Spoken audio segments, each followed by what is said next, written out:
Okay, so this is the Peterson parents interview. So, all right, first thing that I want to know is how did you two meet? We met at the Ishpeming ski, what was it? No, a ski jumping contest is always on President's Weekend. And he was there, I was there with his cousin, and she introduced us. But I kind of knew about him because he was already on TV. And when you only have one station Mm-hmm. in your house at that time, it was in the 60s, or early, yeah, 60. How old are you? I was 18. 18? Yeah, 18, 19, Okay. somewhere in there. What was the first thing that attracted you guys to each other? What was like the first attractive quality that you saw in each other? I saw his blue eyes, and he had a nice smile. The truth is, she always said I was the tallest because people up there are like little Eskimos. Oh, is that smaller right? people. Yeah, there are a lot of Finlanders up there, and they tend to be And short. they tend to be shorter. And when you're 5'7", sometimes it was hard to find somebody taller than you. Yeah. But that's not the reason. The other thing that you should know is, just to put context into the ski jumping competition, it was at Suicide Hill. And they still have it to this day. Oh yeah, In Ishpeming? yeah. In Ishpeming. It is the home of the National Ski Hall of Fame. Really? That will earn you points on Jeopardy. Yes, if you know that. Have you seen that question on Jeopardy before? No. But Pops, what was the first thing that you noticed about Nana? Nice smile, good-looking girl. She's in shape, it appears, but it was hard to tell with all of the snow clothes on. I was 18, I better be in shape. Okay, what was the first date that you guys went on? You remember? Probably a movie, I would think. Yeah. Yeah, because I think it was at the ski hill. He asked me if I wanted to go out, and I said yes. I don't know whether we went out that day or the following weekend. I can't remember. That night, I think. Might have been that night. Yeah. Probably went to a movie. Yeah. Wow, all right. So you guys met and you went, oh, let's see a movie together right away? Well, they only had one movie theater. You didn't have Right. much choice, so whatever was playing is what we saw. Right, yeah, exactly, yeah. It's not like nowadays where you have a movie No. theater of 20. And how long did you date before getting engaged? 3 years? Yeah, It was 3 years, and then Yeah. we were engaged for a year and a half. Okay. Yeah. All right. Tell me about some of the dates before you got married. Oh my What goodness. were some fun things that you guys did before you Oh, got he married? took me skiing one time. I had never been skiing before. So you guys met at the ski hill, but you Yes. had never been skiing. Well, Pops had been skiing. Right. I'm from California and never been skiing. Oh yeah. It was always a big deal just to go to the snow and go sledding. No, I had never skied, so we went skiing. And I didn't ski all that much, but on the way home, we had to carry these, and skis were heavy then. They were wide and they were real long, and they were made of wood, so they were very heavy. So you had to carry these skis back to the house, and we're in 2 or 3 feet of snow, having to trudge through all that snow. And I just fell over. I said, I can't go anymore. Just let me she die tipped here. over. She tipped over in a snowbank and she said, "I just want to stay here." I said, "You can't stay here." She said, "You won't get up again." Oh, I have to. Yes, get up. I saved her life. That's right. Well, that was one of this, and then I think we went to Pictured Rocks and Museum. I love that place. Museum. Yeah. We went to Quamnon Falls and took the train ride up to the falls. Yeah. And did that. And we used to go to Lake Superior to the beach with friends. Mm-hmm. I don't know, what are other some dates? You don't even remember, do you? Yeah, I remember all of those things. You have to come up on your own now. Oh, I've been doing duh. all the talking. Duh. I don't know. One of the things that was always a complication is with the job that I had, television station, I would work until 11:30 each night. Okay.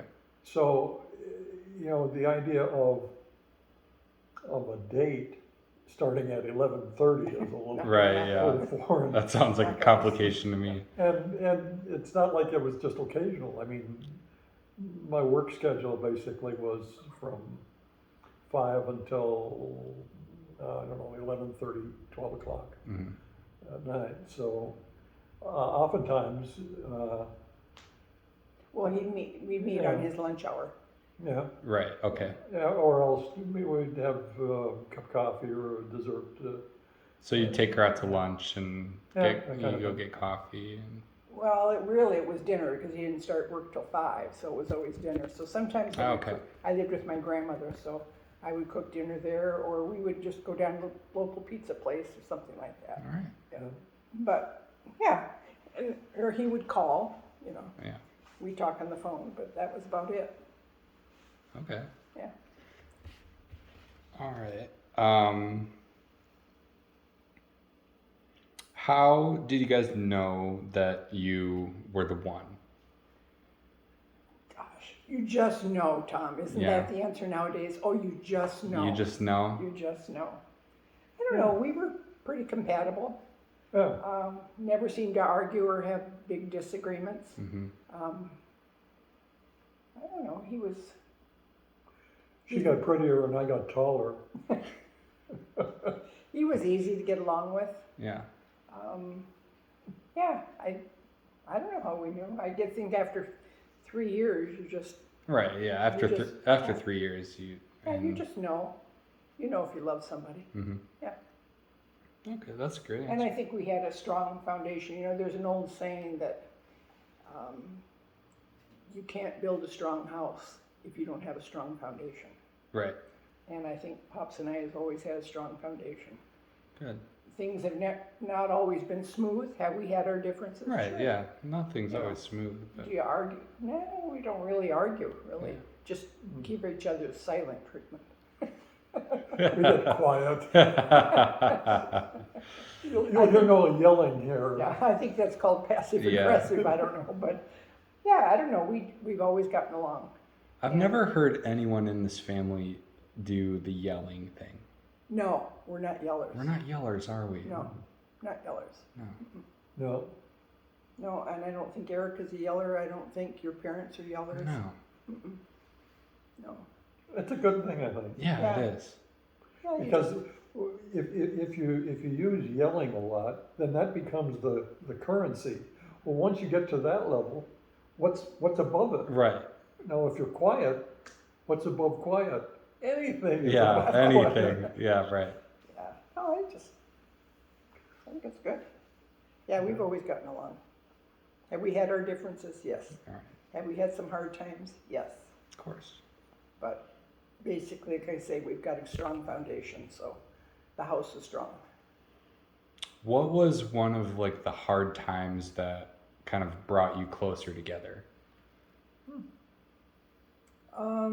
I think we never had a lot of tragedy. I mean, I think when Grandma and Grandpa died, Grandma Peterson died, especially Grandpa Peterson. It was hard for me anyway. His parents. Yes, his parents. No, okay. Yeah. I liked Grandpa a lot, Yeah. and I got along. Not that Grandma and I didn't, but yeah. But yeah, I think that was one of the harder times for me anyway. Yeah, probably. Yeah, because we haven't had really any bad things happen. We've been very, very fortunate in our life that we've not had tragedy, other than the death of parents. Hmm. Yeah. Okay. That's good. That's very Yeah, I fortunate. mean, like I said, not everybody can say that. I Yeah, think not that we're very everybody can say fortunate. that. Yeah. That's very, very fortunate. Pops, now I want to hear this from Pops. Pops, how did you propose to Nana? Oh, we were out to dinner, And I had this ring in my pocket that I was just dying to give to her, so I did. And it turned out to be an engagement ring. Yes, it was. You still wear it. Yes, I do. There you go. Wow. It's still ticking at 50, however many years? 58. 58. 58. She's wow. been doing the math. Well, actually, this is not the same ring. Okay. When I turned 70, Pops bought me a bigger ring, a Wow. bigger diamond. Oh, wow. You gotta put in the time though, you know, it was, Yeah, it wasn't frivolous. when I was 70, so that's almost 10 years ago now. Oh, wow. So he bought me this ring. Okay. All right. What was your wedding like? What did you do? Where'd you have it? Well, How we many got- people did you have there? Tell me about what it was like. We had, my family came from California, and of course, Pops had all his family there, his mom and dad and his cousins and aunts and uncles. I had my grandmother, my paternal grandmother, and a couple of aunts. We had, I don't know, maybe 150, 200 people.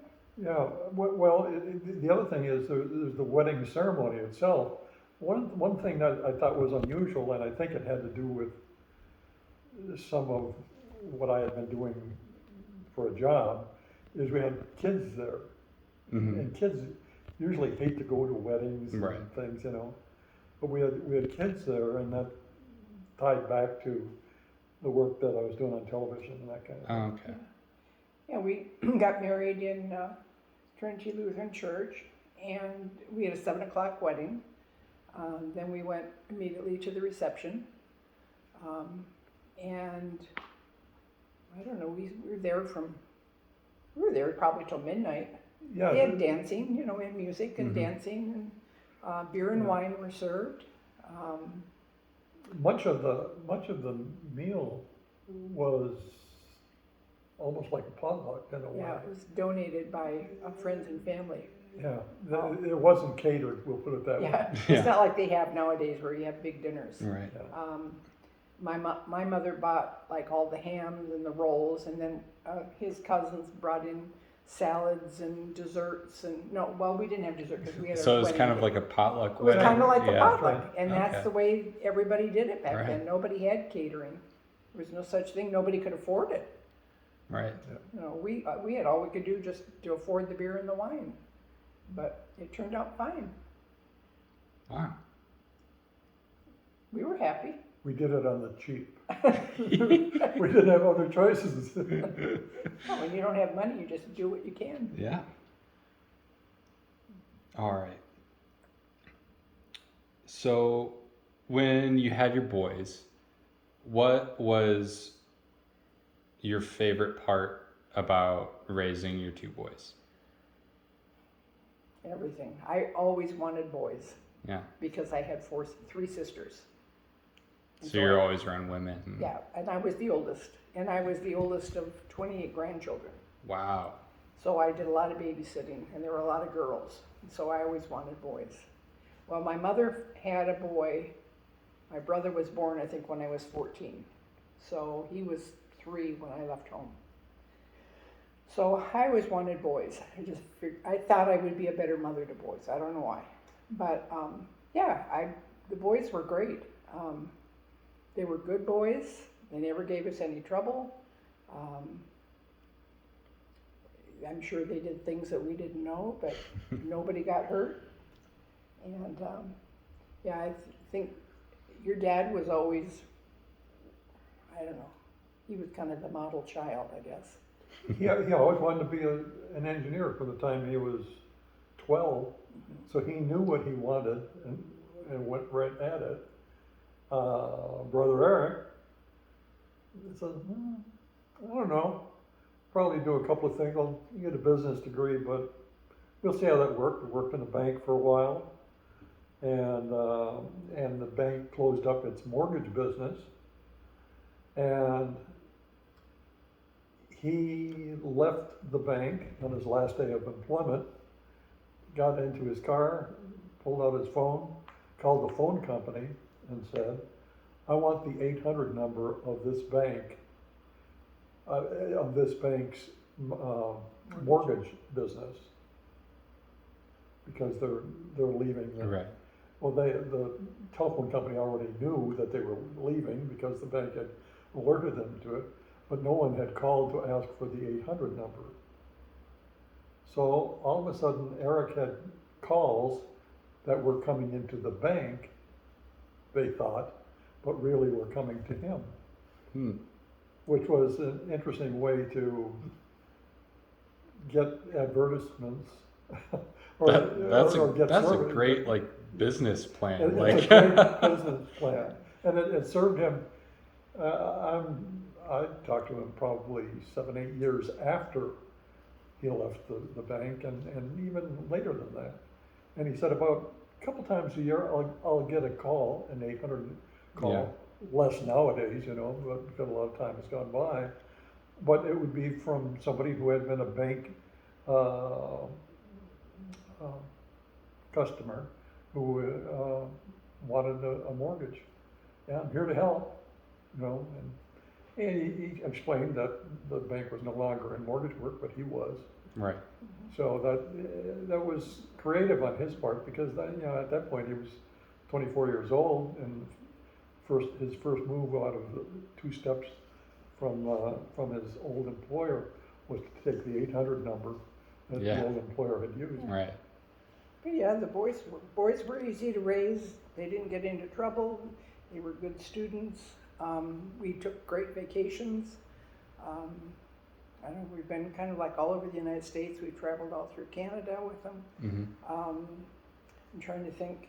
We used to do a little bit of canoeing, Yeah. camping. What was like a memorable vacation with the boys that you guys took?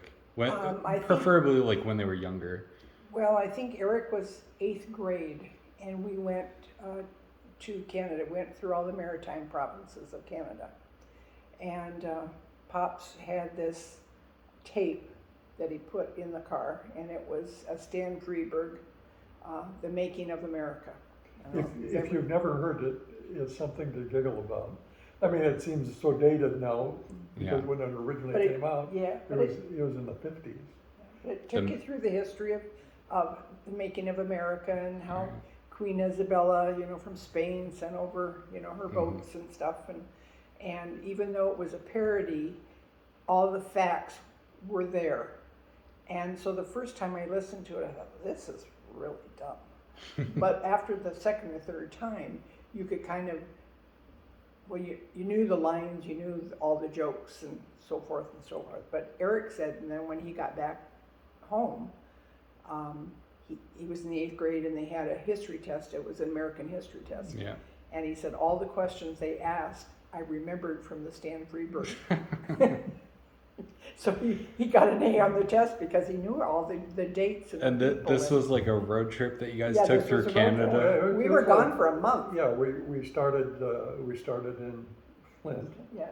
Michigan, and then we crossed the bridge into Detroit. Canada, Went into Ontario. and then went through Ontario, eventually following the St. Lawrence River and getting into the maritime provinces, New Brunswick, Mm-hmm. and then circled around to Boston, Mm-hmm. and then on back. So it was maybe 3 weeks in a car, Wow. and we didn't We tell them kill about when, each child, although we did put a little fear into them at one point when they wouldn't stop hitting each other in the back seat. So I said, well, if you're going to continue to do that, I'm letting you out. I just can't take this anymore. I'm driving here and you guys are putting, no. We're not going to fool around like that. Oh, they fooled around like that. I stopped the car. I said, get out. We were in New Brunswick. Nobody was speaking English in New Brunswick at that time.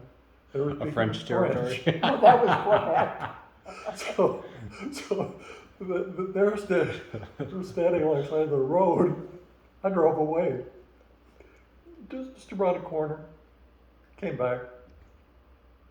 And it wasn't like they were crying or anything like that, but they were wondering what was going to happen here. Was I going to keep on going or whatever? But I wouldn't, obviously. But they quieted down after that. And it worked out all right. Yeah. But didn't have to beat them. Well, then we got into Connecticut, wasn't it? We went to see the Constitution. Oh, no, Boston. Oh, in Boston. Yeah, that's right. Boston. And yeah, the Constitution, historical ship. Little did we know that at 8 o'clock at night, they shoot off a cannon to signify the end of the workday for the Mm-hmm. sailors. And we were walking within about 30 yards of this cannon going off. Eric hit the pavement. he just fell straight down like he knew a cannonball was coming. And so we had to laugh at his expense at that rate, but And then it was good. this one, Raiders of the Lost Ark, had just come out, the very first one. Right. And Nana was not feeling well, so I stayed at the hotel, and Pops took the boys and they went to see Raiders of the Lost Ark. So that dates this whole thing a little bit. Yeah. If you That are was a the very first one, yeah. movie buff. Nice. Those were some of the good times we had. We had a lot of them. Yeah. It was a challenge for me sometimes to be the mother of a child who liked to hunt and skin things, and Yeah. Eric was always leaving stuff in the freezer or Well, snakes in a. That leads me to my next question. What are some of the challenges that your boys posed to you guys when you were raising them? Well, for me, it was finding animals in the freezer or finding snakes that were supposed to be in a Aquarium. in an aquarium, and you get up in the morning and they're not there. It was in the garage, thank Mhm. goodness. But yeah, the snakes were gone, and I'm thinking, where in the world are these snakes in my garage? Or it just that kind of stuff. But yeah, the challenge is just getting them to get along. Mm-hmm. Seeming that they were always arguing or punching one another. They couldn't walk across the hall without punching one another. Obviously, both of those kids are very different from each Yeah, other. very different. And yet, when you get them together, they turn into kids in a way, in our minds, Mm-hmm. because they if you scratch them, they both bleed the same way. Right, really. right. They're very, very similar, not as different as they appear to be, given their work history and other things in their Correct, yeah. lives. Yeah, but I can't think of any challenges, not real challenges, really.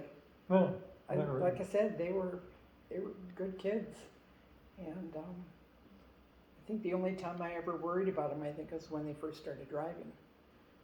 They had to be home by a certain time, so my ear was always there waiting for them to come in, or anytime I heard a siren, I was sure it was them, Mm-hmm. hurt or something. But that's Yeah. typical mother stuff. The other thing that I think you and your brother and sister would identify is they started to go to Camp Pendaluan Yeah. and kept it up basically as many years as you guys did. Didn't really become counselors. I think with Paul, did Paul go? I I- think Paul went to CIT I think they went to CIT's training, training, but they never counseling had and a job. training. Yeah. But, But Paul was 7 when he started, Yeah. and we dropped him off, and the counselor just said, you'd be fine. If you want to send notes, don't tell him how much you miss him. Just say, hope you're having a great time. I'll be there in 10 days to pick you up, and when I pick them up, they always got good marks, and counselors always said, your boys have a good sense of rightness, because if some Mhm. other boys are acting up in the cabin, they're always able to talk them down and get them to where they need to be. Nice. So, but yeah, as far as problems, well, no, they made it very easy for us to be Yeah. friends. Yeah. yeah. They're both good students. Paul was had the highest of the two grade points. He was valedictorian in his class, Mm-hmm. and homecoming king. Yeah. If you knew that, I don't know. I think I heard. Yeah. Yeah. Along the I have line. pictures of it. But both boys were active in swimming and some sports. Paul played some We played some football and tennis. And I think football gave him sort of a sore back later in his Yeah. life. Uh-huh. So that wasn't. tennis. Yeah, he What only else? played the 1 year, and he didn't want to play anymore. He just said it's not worth a lifetime of hurt Right. to play, Yeah. so he quit. Yep. But your dad was always pretty quiet about the grades he got. He didn't want people to think that he was a brainiac, even though he was. And he was pretty quiet until he got asked to be in the National Honor Society. And then his friends, oh, we didn't know you were that smart. I don't He think kept he it ever pretty got a B. quiet. Did he? No. No, he would do the extra thing in order, well, I remember when he was in, what was it? Oh, it was in junior high, and it was required that they have cooking and sewing. The home ec. And you had to have, Project of some sort. yeah, some project. But anyway, he was in a kitchen that he said he had a bunch of losers in. So one day I saw him in the pantry and he was filling up a bag of food. And I asked him, Paul, what are you doing? And he said, well, we're having our big meal tomorrow and my portion is the blueberry muffins, but I'm taking everything because we've got a bunch of losers in that kitchen. And I'm not getting a bad grade because of that. So he passed, he was fine. He did really well in shop. In fact, I still have a couple of things that he made in shop. And he also made himself a pair of sweatpants. Very nicely done. Cool. So, You didn't know he had these technical skills. No. No. Well, yeah, that brings me to my next question. Like, so when they were teenagers, like what were they into? Like, what did they do for fun? well, What kind of trouble did the boys get into, you know? well, they didn't get into trouble, but Paul liked to play cards. Yeah. He was always up with his buddies. They were playing cards, and what else did they do? Yeah, Paul was more of a gambler from that standpoint. Yeah. But I think from his standpoint, he was looking at the math of it. Yeah. Yeah, and the odds, et cetera, et cetera. He worked at a golf club, the local golf club, as a waiter, busboy, whatever. And we started to call him, or I think maybe one of his girlfriend's Father. father Emily's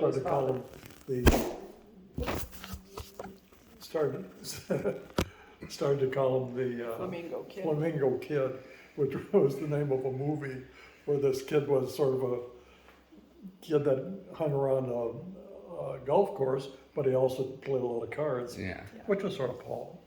Well, and not only that, I think that they wanted him to be with Emily all the time. Yeah. And Paul didn't want that. Paul wanted to be with his buddies, Right. you know, so. Then as far as Eric, what he spent a lot of time at is he was a trapper, okay? And we lived, well, I don't know. We lived on. I remember that. Yeah, house. you remember that. I house. remember Yeah, that house, yeah. somebody wouldn't, but you would. And that is a place where there's a variety of things, from deer to beaver to muskrat to squirrels and raccoon and skunks. Oh, And so you're in a city, but you're really sort of not. And Eric took full advantage of that by trapping. And then we heard one morning little pops coming out of his room. Didn't realize it at the time, but he had taken the screen off of his window and was shooting out his window to a tree near the house where squirrels were running up and down. So he was shooting from his bedroom window, you know, no neighbors particularly, but anyway, at squirrels.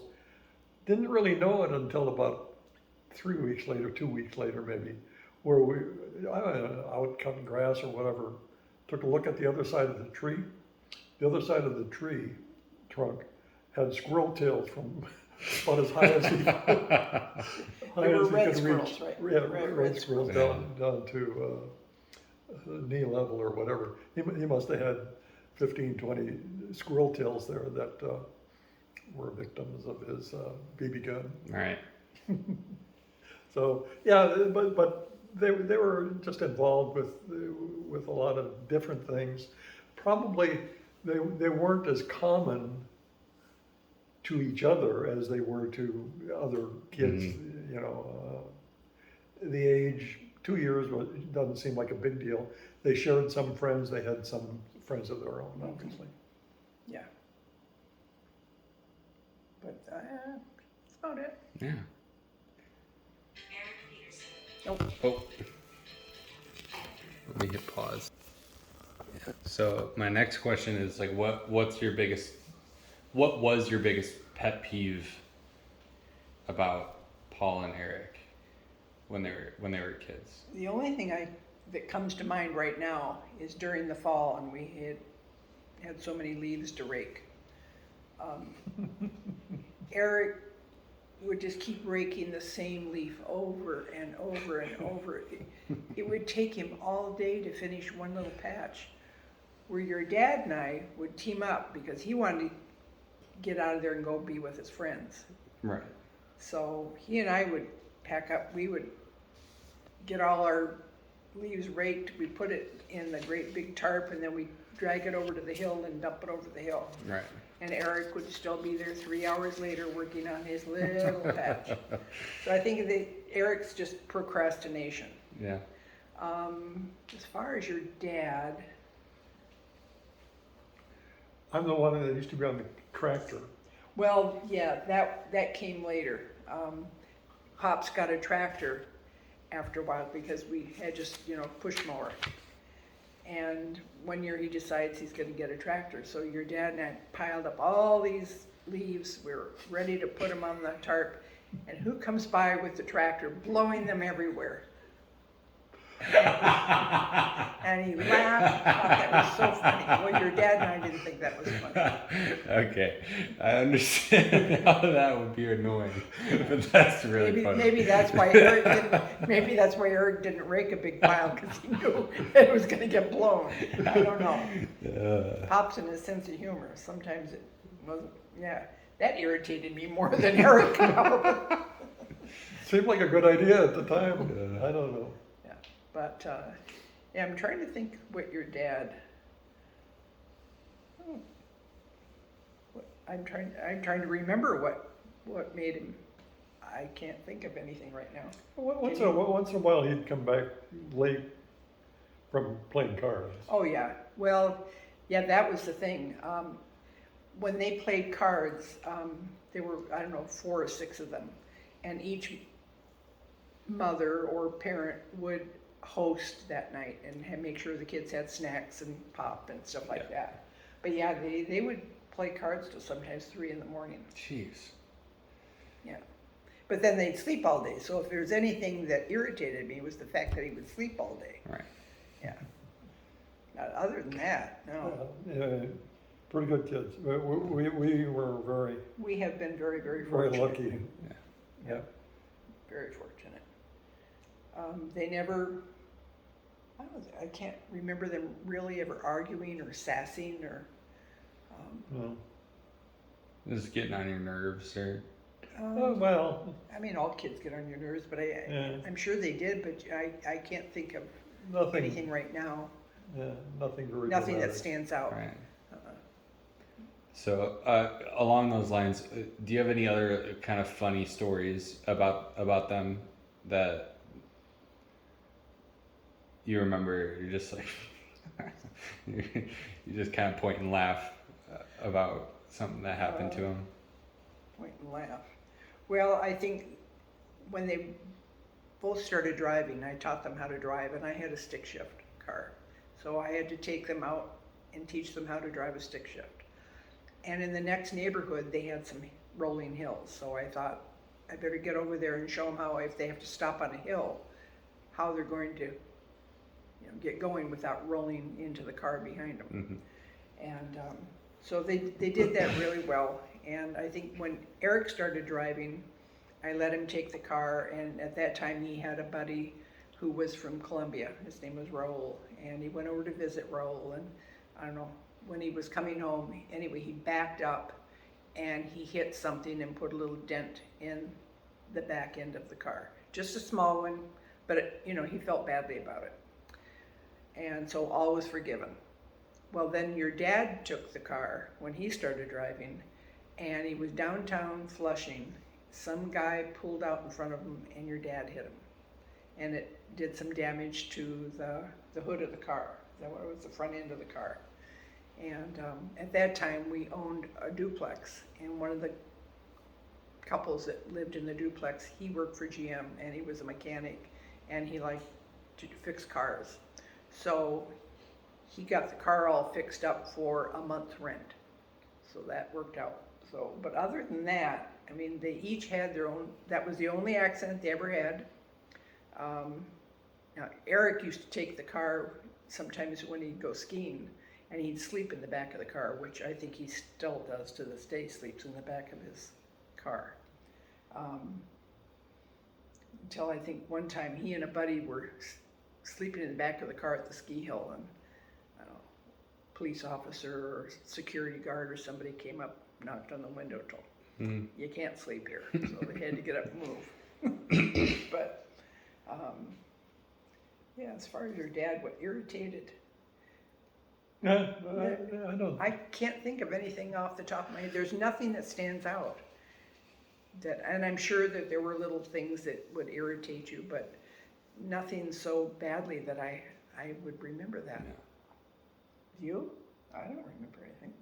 No. I think Eric got a swat on the back end one time. He was like 2, and Grandpa was out mowing the lawn, and Eric was out, and he went into the street, and a car had to stop for him. So Pops ran out there and just swatted him a little bit on the back end. He didn't do that anymore, but as far as, he was the only one. I don't think Paul ever got swatted. No. Yeah. All right. So when the boys started dating, what kind of advice did you give your boys when they started dating? What kind of advice did you give them about like girls or? Well, did you? Did you have to talk with them? No, not really. Not Well, really. I always told him to be a gentleman. Yeah. To remember, this is a girl, and you have to be kind. I think that was the only thing. Just have respect for her. As I would probably tell you. Right. You've got a sister. You wouldn't want some boy treating your sister Right. badly. Yeah, that's a great kind of like be like the kind of guy that you would want the guy that your sister to That's be right. dating, Yeah. right? That's right. So Yeah, but we didn't have a girl to compare to, so.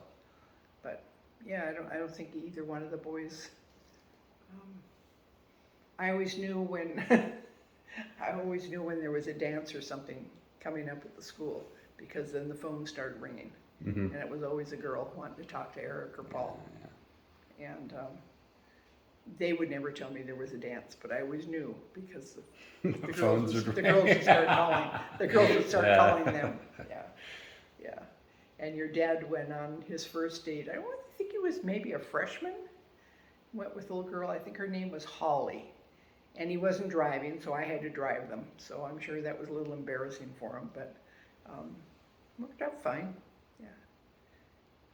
And then can't remember. Then he started dating Emily. Emily's parents were from Cuba. She was a nice girl.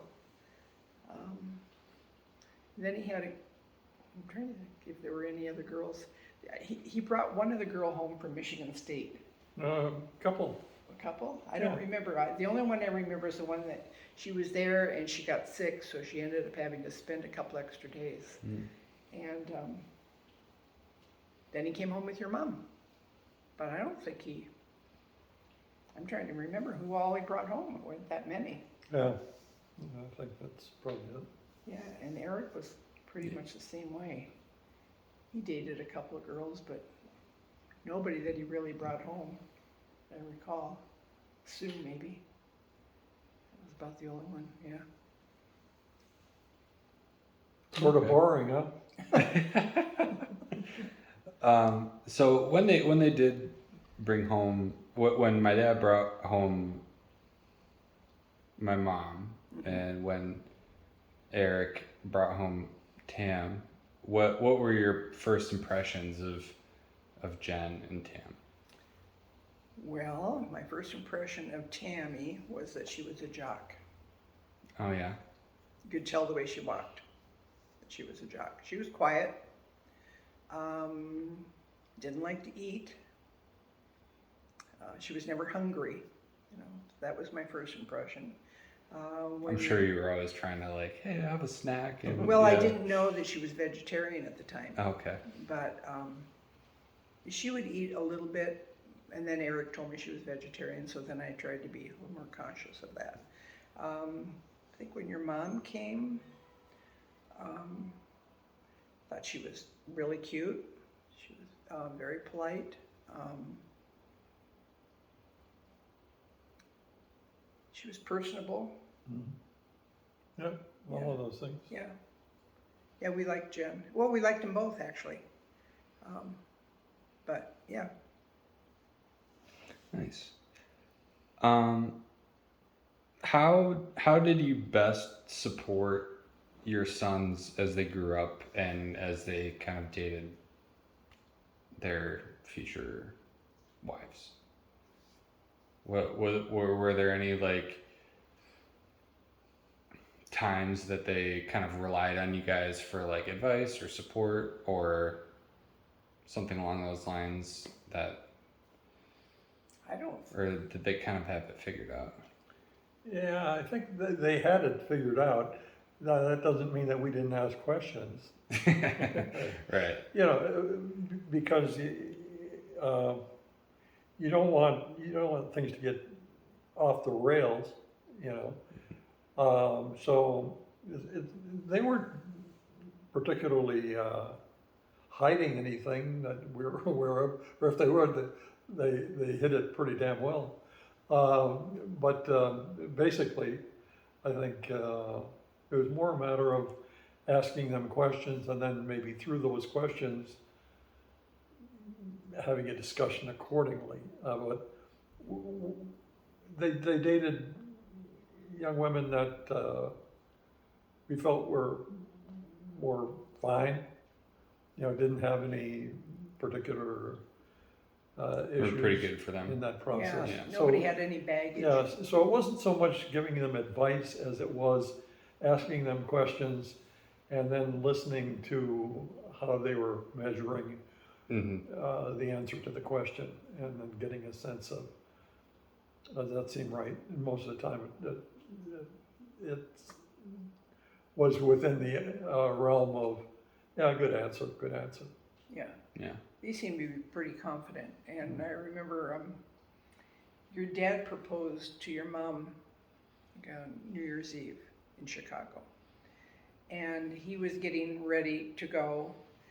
And he was in the bathroom, I don't know, doing something, and I went in to talk to him. And that's when he told me he had an engagement ring and he was gonna ask your mom to marry him, which I don't know that he would have told us had I not asked something. But, and with Eric, I remember him buying the ring, because he did tell me that he found a jeweler and he had purchased a ring for Tammy. But I'm trying to remember when he gave it to her. Yeah, I can't recall that yeah. one. We didn't weigh in on pluses or minuses of their dates particularly, but asked questions. Yeah, Yeah. to either clarify their own thinking about that. Or, Right. Yeah, that makes a lot more sense. Where you don't want to like give your judgments per se, even if you do have them. You don't want to go out and say like, You're you sort just of torn. stick your nose up at this girl that they're Well, dating. yeah. But you want to ask questions so that they Right. can kind of come to Their own conclusion. their own conclusions. Right. Yeah. And we didn't see any red flags with Right. either girl. Right. Right. If we seen red flags, now maybe we would have spoken up a little bit, but we didn't see any. So, Mm-hmm. and the girls didn't seem to be bringing any baggage, or they didn't seem to be needy or wanting of anything. Yeah. So we didn't have any red flags that went up for us. Yeah. Speaking of red flags, what was your greatest what was your biggest concern for each of your kids? Were you concerned about anything as they were growing up? Not even when they were dating, but just kind of as they were growing up. Were you guys like concerned at all about anything? They played their roles pretty well, I think. They did what they needed to do to educate themselves, to make themselves socially responsible and accepting. Yeah, I mean, it was never, yeah, and as far as school, it was never a question as to whether you were going to college. It was a matter of what college do you want to go to. Yeah. And, It's probably that way at your house too. Yeah. Yeah. yeah, Yeah. and just, yeah, it's just expected that you're gonna go on and further your education and be able to support yourself. I think that's the concern for any parent, is that, you know, you give them a good basis for, you know, a good life and good morals, and you give them a good education and hope that now they can take that and go into life and be able to support themselves. Right. You know, and everybody starts off slow. I mean, we didn't have a lot of money. Your parents didn't have a lot of money when they started out. Nobody does. But, Yeah. you know, what you're making now isn't what you're going to be making even 3 to 5 years from now. So Right. each year it gets a little easier. Mm-hmm. And each time that it gets easier, you're able to save a little bit more, so that now maybe you can get an apartment, or you can get a condo, or whatever it is, or Yeah. a new car. But yeah, you just, you know, you have to take things slowly. You can't have that Cadillac to begin with. Right. You know, so, gosh, when Pops and I first got, we moved into our apartment. We didn't have money to buy. We went to a place called Bargain Benny's to get our first furniture. Yeah. It was new, but it wasn't very well built. I mean, it was maybe 4 or 5 months later, we were cutting up cardboard to put between the cushions so to make it a little bit firmer, you know. But we were happy. We had what we wanted, Right. you know, and we didn't go out a lot of places. We didn't have money. So we had friends, and we'd play cards, and everybody would kind of pool their food, and we'd have a little meal together. And Yeah. everybody did that. And those are the days that, you know, you remember. It's, you don't, unless you're a trust fund baby, you don't start off rich. Right. Yeah. But as far as concerns, I think just the concern that, you know, they get their education, they're able to get a job, and they're able to support themselves. Yeah. Yeah. But I think both of our boys have been real proud. I think they've turned out to be good men, and good pillars of the community. They've had good kids. Yeah, I'm proud of all of you, really. Great. Yeah. How would your lives be different if you had raised girls instead of boys? Oh my goodness. No clue. I don't know, because I always wanted boys and I got boys. That's a hard one. Might ask Pops. I think Pops would have been very, very protective. Yeah. I would have. Yeah, I would have. Yeah. I don't know. Because I've thought about that. I think, because you hear about the mother-daughter sometimes, you know, clashing. Yeah. And I don't know how I would have been. I mean, I didn't clash with my own mom very much. I mean, she and I had our differences, but I was never one to talk back or anything. Mm. I would just look at situations and just say, when I get bigger, when I get married, or I'm not doing it that way, I'm going to do it this way. You know. But as far as having a daughter, I don't know how that would have gone. Might have been just fine, you know. I seem to have a good Yeah. relationship with my granddaughters, but then again, I'm not their mother either. I didn't have to raise them. Right, yeah. Yeah. So, but I know Pops would have been that poor child would not have been able to go anywhere. That's good that you know that, you know. There's a comedian, his name is Bill Engvall, and he tells a story about his 16-year-old daughter going to a dance at school, Mm-hmm.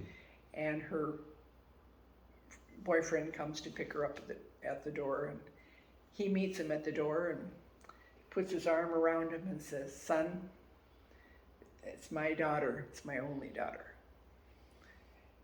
And I'm just here to tell you, if you don't take care of her, I don't mind going back to jail." So this poor 16-year-old kid is worried about that. Yeah, so that's... I'm sure you would have said the same thing, Pops. Yeah. I think And not back to jail, but yeah. prison, I would have used prison. Right, yeah. Yeah, yeah. More than likely, I would. I don't know. I have no clue what I'd do with a girl, with a daughter. Yeah. None. I mean, we would have done it, but how it would have turned out, who Yeah. knows? You know, you can only hope that she would have turned out just as well as the boys, Right, yeah. Yeah. and that she wouldn't have hated me because I'm her mother.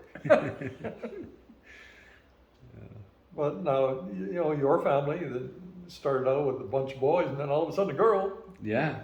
and you all accommodated well. So people usually step up to Yeah, the responsibility. It keeps the dynamic kind of balanced, you Yeah. know? If it was just a bunch of boys and then mom, Yeah, that would have been so hard for her, yeah, yeah. you know? yeah. With just two, I feel like you can kind of get by.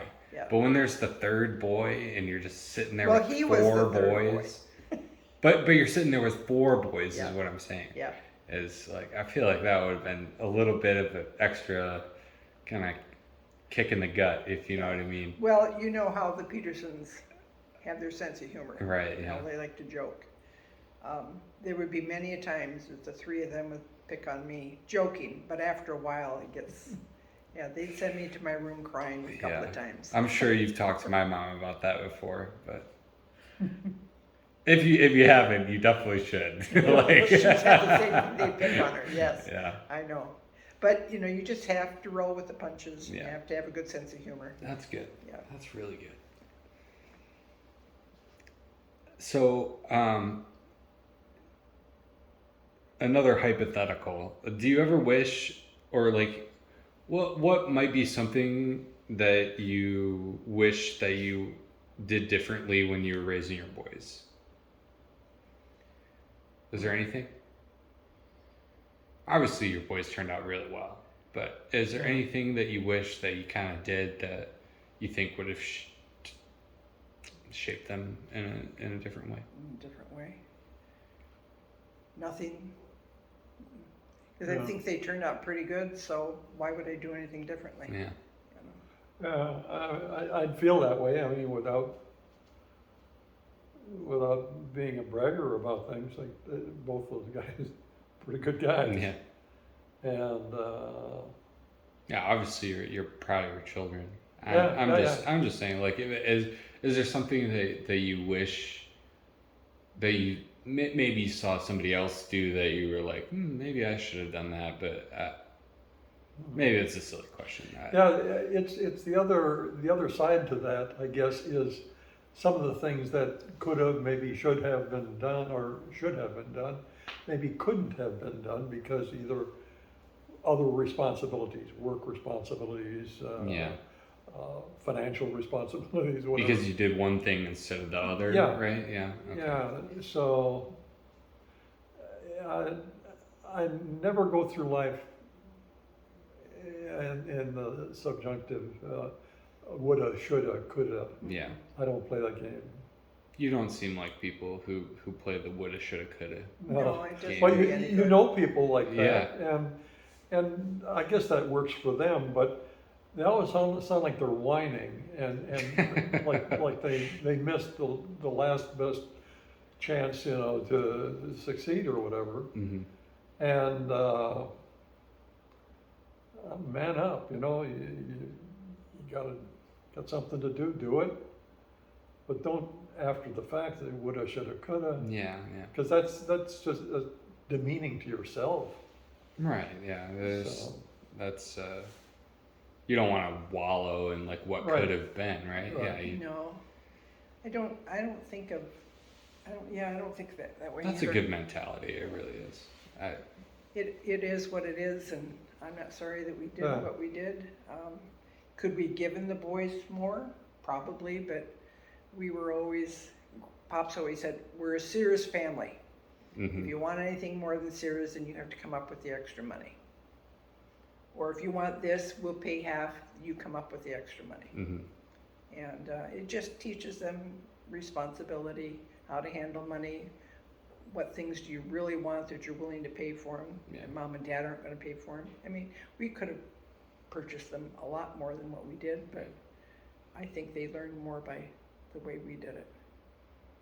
They didn't expect it. So it sounds like you guys kind of negotiated a lot with your kids. What was like one crucial lesson that they each kind of like needed to learn to grow up, do you guys think, that you taught them? I don't know if this follows in the crucial lesson, but it is sort of a vignette that shows that whatever we did seemed to be sinking in at that point. Kids were, I'm saying, maybe in 10th or 11th grade, so somewhere in there. And for some set of reasons, we said, okay, you've got birthdays or whatever it was. I can't remember what the occasion was, but we're going to do something special this weekend, and we're going to do it tomorrow. And you're going shopping with us.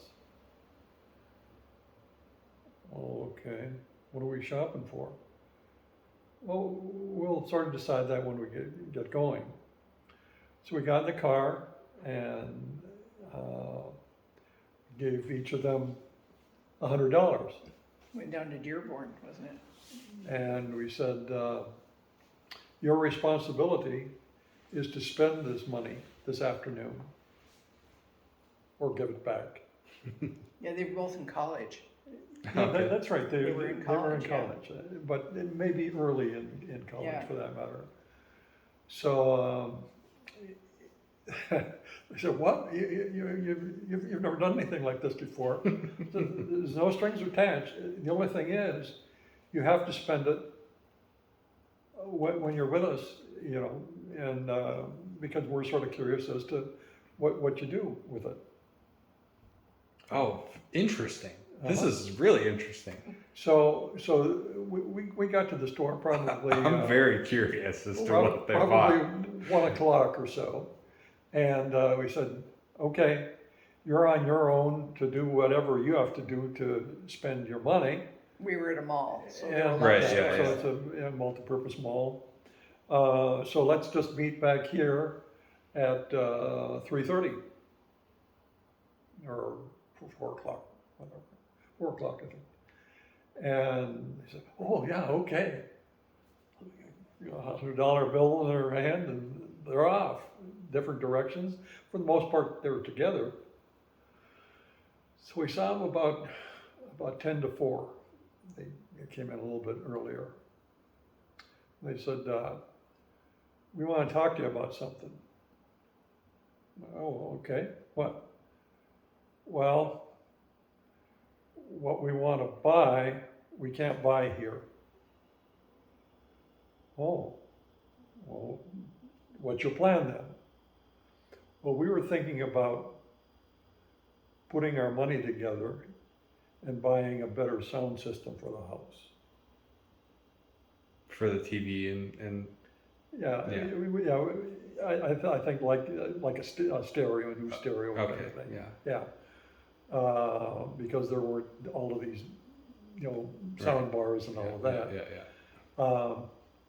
So they pooled their money, and they said, would it be all right if we did that? And I said, yeah.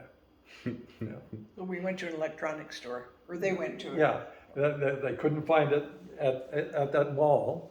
They had something evidently in mind that they agreed upon. Yeah. Would be what they could pay for with his money, et cetera, et cetera.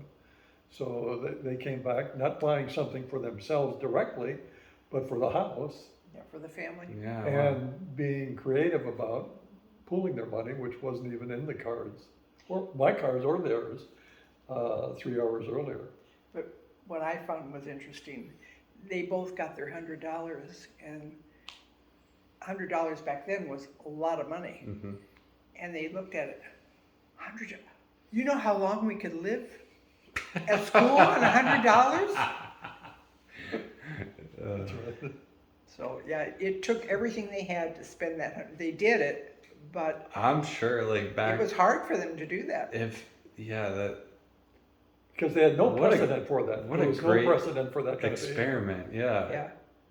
Was this just out of like your own curiosity, or Well, like it what was act- the intention behind this? Actually, I didn't know about it either. This was something that Pops came up with.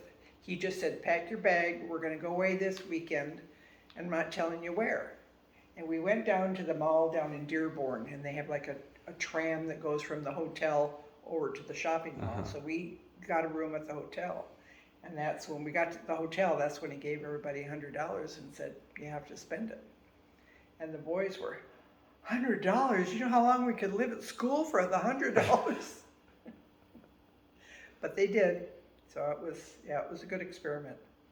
Yeah, I'd do that again. I'd recommend that for somebody. At some point, I don't want to give that kind of opportunity to somebody who's not ready for that kind of Yeah, level of thinking Yeah. or responsibility or future Mm-hmm. future view, use, etc. Yeah, that was sort of fun. Yeah. They enjoyed it, but they could not believe it. So this was just kind of like for your own curiosity kind of thing, or Yeah, or, but there was some occasion attached to it. I don't know whether it was but it was kind of like a vacation slash. It was just a little getaway for Right, the weekend. maybe like even they're home for the weekend or whatever. I don't remember the college part of things or high school. No, they were both at Michigan Were they? State. Okay. That I So- remember. So so then they were home for the weekend, and so we said, well, let's see what happens. Mhm. Yeah. Are you thinking individually? Are you thinking? I didn't think that they would do something. No, to pool Collectively. their money. No, I never thought they'd pool it either. Yeah. Yeah. So this surprised you. to Oh, say They yeah. this. surprised me. Yeah. As a matter of fact, pleased me too. Yeah. Because it not only. Not showed only that did they do creativity- something creative, but they did something for the family, right? Yeah. Family, right? They weren't thinking of themselves. Yeah. Now, some kids would take that $100 and have no problem spending Right. it. Yeah. But neither boy were frivolous with their money. So Yeah. they could make $1 go a long way. Wow. And I think part of it was their upbringing, because we didn't pay, even though we could, we did not pay 100% of everything they had. Hmm. If they wanted it badly enough, they would earn their own money and pay for part of it. Yeah. So, We were mean. yeah, some people would think we're mean parents, but this is how children learn. You know, Yeah. you can't give everybody everything, even though you can, and sometimes you'd like to, but it's just One of the this is things how they learn. that we have talked about, not about our kids, I guess, but others in general. As kids go off to college, for instance, there's a lot of them that don't have a clue about what to do about money or bank accounts or Mhm. or anything like that. How to parcel it out or use it in an intelligent way, useful way. And because that's not taught very much. It's part of teaching responsibility and Yeah. Well, I think it's up to the parents because I don't think I don't think schools teach it. not much. No, I mean, I learned it. No. I learned it in high school. We had classes in it, but I don't know that they did it in our boys' age, and I don't know if they do it in your age.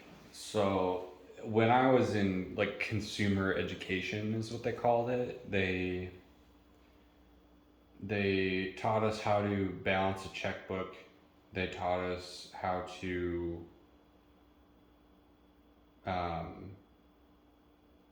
save money. They taught us about like some sort like they taught us about some like investment options, but not about how they work or like why people do the way that they do, which was good. But I also thought it was lackluster. But I agree with you that the more it's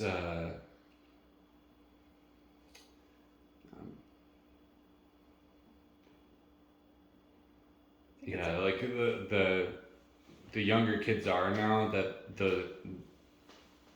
there's a less likely chance that they're gonna have somebody growing up that's gonna teach them about these things, because as like more and more now, I think parents are just gonna want to take care of it and not Yeah, what and not they teach don't them. they don't want to burden the kids with the responsibility of money.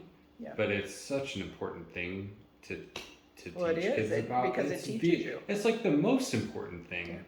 Yeah. Almost like in terms of like independence, especially boys. Yeah. Because like boys, ultimately, they're going to be the ones that are going to be paying for most things. So it's a little bit more important for them to have a good knowledge about how money works. Yep. So, Yeah, and I think nowadays it's up to the parents really to sit down and show you correct. how Yeah. to budget stuff. I mean, if you have 9 months of school and you've got $900, or you've got $100 a month, that's $25 a week, or however you want to work it. But somebody has to explain that to them. You can't just give a child $900 and well, you're off on your own. In 1 month, the $900 is gone. So, but not all children are like that. I think even in your family, I think you've got savers and spenders. Yeah. Yeah. So. Yes. So what's your next question? So going off of that last question, so not what lesson did you teach them, but what mistake that did each kid make that helped them grow as a person? Ooh, boy, you'd have to ask them that. Yeah. Really? I don't know. They made them and not told us. Yeah, yeah. I'm sure there were things that we are still not aware of that they did. Yeah. Yeah, I can't- don't have an answer to that. Yeah, I don't either. Yeah. Okay. That's fine. All right. So going back to like your personal lives, this will kind of like wrap it up a little bit. What is something you regret not doing in your life? I got something, and it goes with sort of a life philosophy kind of thing, that you've got, regardless of what age you are, you have, but particularly as you get a little older, you've got two things: you've got money and you've got time. Mm-hmm. Okay, those things you want to keep in balance. You can't spend too much money because that's going to give you a bad time. Yep. Et cetera. So You're gonna have to spend a lot of time to make up for that. right, and one of the things at our ripe age at this point is to say we probably could have, should have, and have been in a position to. Shoulda, coulda, woulda. Yeah. This is a shoulda, coulda, woulda question. There you know. go. It's true, but Now it's coming out. It's yeah. Yeah, but when you put it in the hypothetical in a way, it works that way, is probably I would travel earlier in life Really? because as you get older, you don't travel as well.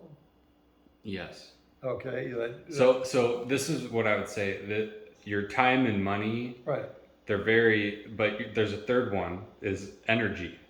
Yeah. Right. That has a lot to do That has a lot to do with Yeah, that, it's- because it's when health- you get older, as you two have, I remember when you took your trip to Europe, right? You took what, like a 3-week tour of Europe or something like that? 21 days, yeah. Yeah. So and you were 60, 70? I'm trying to think how long ago. It was probably in our 60s, Yeah. maybe. Yeah.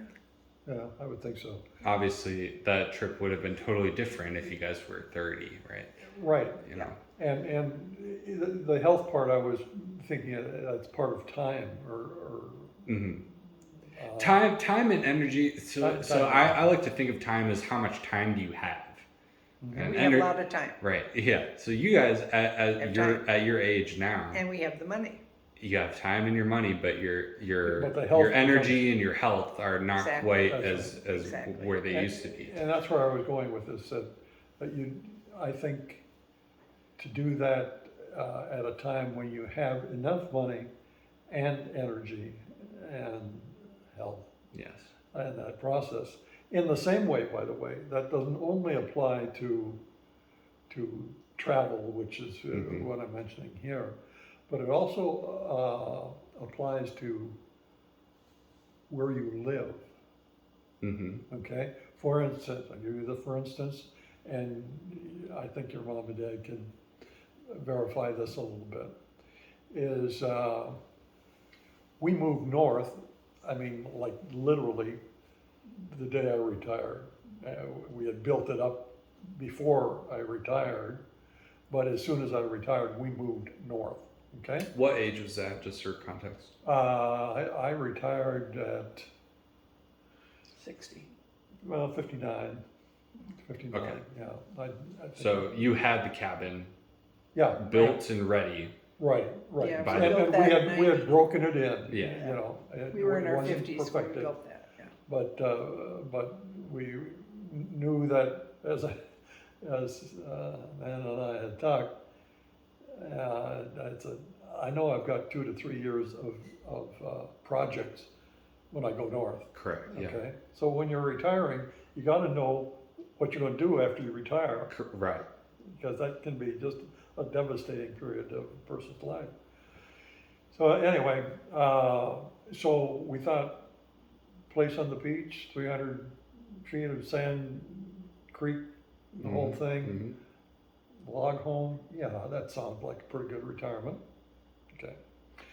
And the issue then at that age, 59, 60, becomes different now when you're 65 or when you're 70, because for somewhere in there, a couple of things happen. Your kids go away, and guess what? They start to have kids. As they start to have kids, then they have a life of their own, so not traveling back and forth to use a place that you built for everybody to come. Yeah. And you can see some parallels here as Yep. time goes on. Mhm. And so that's part of it. A second part is, so when you're when you're in that period of time where you're healthy and have a certain amount of wealth that can support to do things, then you want the accessibility of those things. Okay, if we wanted to go someplace from where we were up north, we had to go to Detroit in order to, so to get a plane to go to Detroit, to go to wherever we're going or something Yeah. of that sort.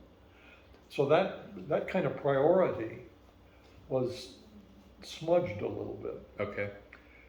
In addition to that, one of us got sick. I was always sick. No, not really, but and seriously so, to a point that if we were living up there, That's right. she wouldn't be talking with us, okay? I wouldn't be alive if Yeah, I'd been up there. because there was no health. Yeah, there's no hospital in No. any vicinity of that cabin. No, 3 40 hours away. Right. Yeah, 3 hours away for a good hospital, for a half-assed hospital, An hour. an hour, okay? Yeah. So those kind of priorities, don't have access to kids, grandkids, don't have access to kind of health care, don't have access to the kind of travel opportunity that might be available to you, Mhm. given that you have time and money now. So I'm saying that priorities change, and sometimes even when you see other people making the same mistake, you end up making the same mistakes yourself. And I feel that I was a culprit of that, and she was my cohort supporting me during the No. process. But anyway, we wouldn't have known that had we not had that experience, probably. Yeah. But we had the opportunity, we took the opportunity, and found out that after the fact, the postcard is a little different than the reality. Yep. And particularly as age, time, Yep. money, Yep. health, as that goes along. So I can't recall exactly how you posed the question, but it had to do with, would you do some things differently? And that, what I've just described has other applications than where you live. Yeah. Yeah. Size house is part of it, kind of car you drive, what kind of lifestyle you want to do. Do you want to put your time and money into entertainment, into going to games at various places, taking up a new sport, taking up a new hobby Mhm. at some expense or whatever? All those things, because you have the time, you have some money and resource to do it, but as you get into it, you find out that your priorities change. So now we're down in some south sun country, and which is great in the wintertime because you don't shovel sunshine, and that's a good thing. Yeah. On the other hand, you've experienced the tail end of that, which is it's hotter than hell in the air conditioner. Yeah. Summers can So- be brutal. So, but that's, this is, could we afford a bigger place than this? Sure. Do we need it? Do we No. need it? No. Are we comfortable here? Yeah, that's Mm. fine. That's fine. So what I'm hearing is like your advice is to make sure that you do the things that are appropriate when you have that balance of the time, money, and energy to do so. Yes, do it, yeah. Yeah, it's. Because Pops and I have health, we have the money, but we not necessarily have the energy anymore. Right. Which drives me crazy because I just like to go and do, and I don't have the energy to do it anymore. Mm-hmm. And So it's something though that at less than 30 years old, you don't understand. yeah, but when you get a little older, and I think your mom and dad have done well about taking you kids on different trips. Do it while you Yeah. can, because, and hopefully when you get married and have kids, you will do the same thing. Mm-hmm. And it may not always be the most luxurious trip, but you're taking a trip and you're doing stuff, and you're doing it together Yeah. as a family, and that's important, keeping everybody together. So, but yeah, And at the same time, I think families, and I don't think this is a bad thing, I think it's probably a good thing, is you create opportunities and venues that are memorable. Mm-hmm. You'll remember our place up north Yeah. more than the place here. Yeah, of course. And Yeah.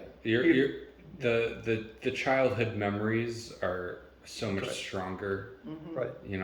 So that's not, I'm not saying it's a bad thing, I'm just saying that, we put it in the context Yeah. of, well, what would you do over again? I would rethink that, Mm-hmm. but I didn't really have the skill and the experience and the ability to forecast But yet I think we took a lot of really nice trips. Yeah. In our married life, we've had a lot of nice traveling. Yeah, And I don't feel sorry that we can't travel as much as we used to. Right. Yeah. No.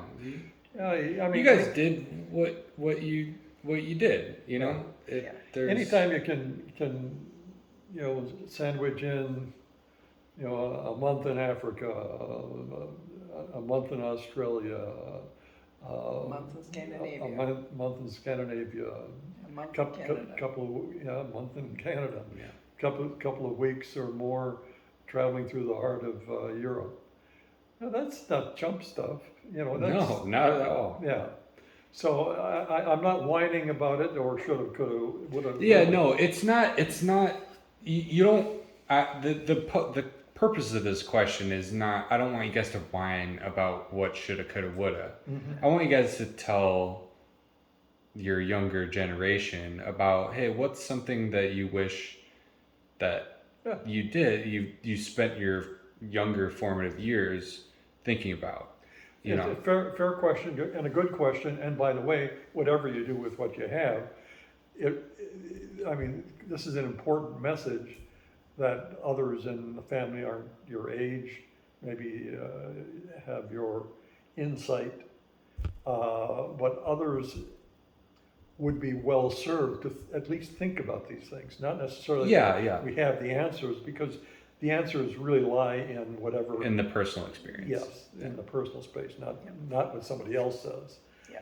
But you sort of educate yourself, not only by books and podcasts and the rest, But but by talking to people who seem to be pretty successful or happy or older and content or wiser. whatever. Right. God knows we're older. So I think that. Well, that's the whole reason why I'm doing this, is Yeah. because you guys have a lot of wisdom, and Yeah, well, that That's Well- fair enough. And if you share it with the other grandkids, we certainly don't mind, because I think if they either had the maturity or perspective, sensitivity, call it what you will, to go through this kind of thing that you're doing, I think if they don't do it, then how are they going to learn that? correct. Well, they learn it from people who have done it. Yeah. So you feel responsible for this? You should, damn it. Well, each generation is different. Times change, things change. Right. Yeah. But Yeah. in our day, that's just the way it was. Hmm. Yeah. Your mom and dad's day, things are different, and is yours. Yeah, I think that is correct, that there are opportunities that are available today that just weren't available when we were younger. Hmm. The ability to travel, for instance, is much easier and more consumer accessible Oh, yeah. than Yeah, they were. it's so back when I accessible. was. Oh, No. yeah. I mean, in our day, it was a big deal to make a long distance phone call. Right. I Yeah. mean, you had to write somebody a letter. There was no email or anything. You had to actually write the letter and say, I'm going to call you on such and such a day, so that you would be home.